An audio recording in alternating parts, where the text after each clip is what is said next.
A couple of months ago, I found this awesome little book in a bookstore in Belgium. It's called What Would Arnie Do? What would Arnie do? What would Arnold Schwarzenegger do? And it's a funny little book with quotes by Arnold Schwarzenegger. And I thought, while reading it, I thought, this is hilarious. Why doesn't it exist, this kind of funny, little, delightful book of quotes? Why doesn't that exist for other people from our field?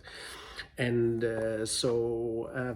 over a few days in France, I started writing on this, or conceiving this and putting this together, a book of quotes by Deming. And this is what has come out of it. What would Deming do? It's a new book by the great W. Edwards Deming, who passed away 30 years ago already.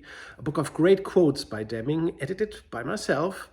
And I hope you will find this as delightful as I find it. Don't miss this. What would Deming do? Now available everywhere.